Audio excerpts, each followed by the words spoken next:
লগাওঁতে মাজত কি কি কাম কৰিব লাগিব সেইখিনিৰ পাৰ্ট সেইখিনিৰ সম্পৰ্কে চমুকৈ এটা ধাৰণা আপোনালোকক দিবলৈ ওলাইছোঁ। আৰু এইটো দিব আমাৰ ফাৰ্মিং ছেক্টৰৰ বিশেষ মানে অভিজ্ঞ ব্যক্তি, তেখেত হ'ল মোৰে বন্ধু শহীদুল ইছলাম ডাঙৰীয়া। আপোনাক মোৰ চেনেলৰ পৰা স্বাগতম জনাইছোঁ। এতিয়া এখেতে আপোনালোকক এই পাৰ্টটো দিব, তেখেতে এইটো পাৰ্ট দি আছে।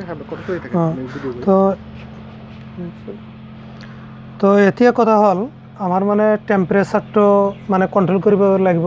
টেম্পাৰেচাৰটো হ'ব 37ৰ পৰা আৰম্ভ কৰি 38লৈকে থাকিব আমাৰ টেম্পাৰেচাৰ।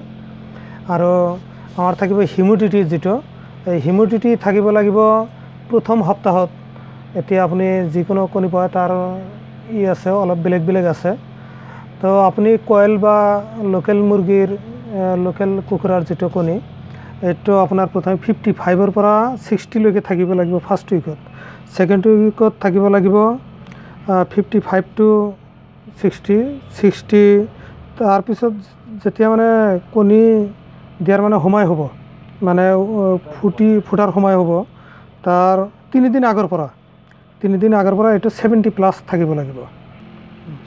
আচ্ছা, আপোনালোকে নিশ্চয় গম পাব মানে কণী ফুটোৱাৰ যিটো মানে তাপমাত্ৰা, এই তাপমাত্ৰাটা হ'ব লাগিব সৰ্বোচ্চ 38 ডিগ্ৰী চেলচিয়াছ আৰু সৰ্বনিম্ন 37 ডিগ্ৰী চেলচিয়াছ।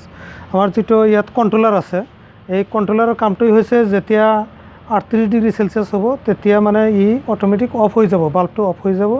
আৰু যেতিয়া 37 বা তাৰ তলত আহিব তেতিয়া লগে লগে এইটো অন হৈ যাব, মানে আপোনাৰ এই মানে টেম্পাৰেচাৰটো কণ্ট্ৰলত ৰাখিব। আৰু হিউমিডিটি মানে আৰ্দ্ৰতা আপোনাৰ যিটো কণ্ট্ৰল কৰিব লাগে, তাৰ বাবে আপুনি ইয়াত গ্লাছ এটা ৰাখিব লাগিব, গ্লাছত পানী দিব লাগিব। তো সেইটোত মানে যদি দেখা গ'ল যে মানে হিউমিডিটি কমি আছে, তেনেহ'লে আপোনাৰ পানীৰ পৰিমাণ আৰু বঢ়াই দিব লাগিব।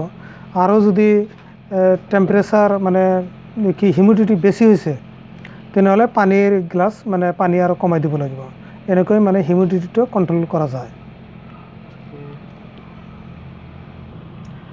তাৰমানে গুৰুত্বপূৰ্ণ কথা এইটোৱে যে ইয়াত আৰু এটা গ্লাছ দিব পাৰি, সেইটো গ্লাছ দিলে কি হ'ব, আৰু হিউমিডিটিৰ পৰিমাণ আৰু বাঢ়ি যাব। আৰু হিউমিডিটিৰ যিটো নিয়ম, কণ্ট্ৰলৰ যিটো নিয়ম, প্ৰথম সপ্তাহত 55ৰ পৰা 60 ডিগ্ৰী হ'ব লাগে, 60 হ'ব লাগে।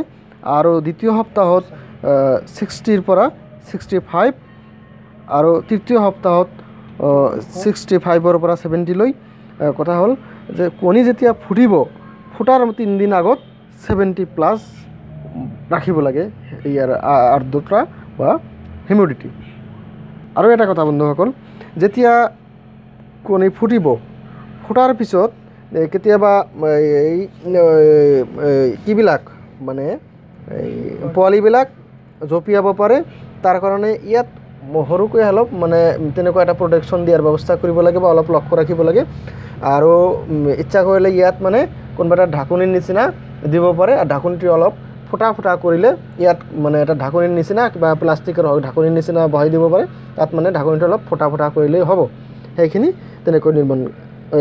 তেনেকৈ দিলে যথেষ্ট সজাগ হ'লে যথেষ্ট ভাল।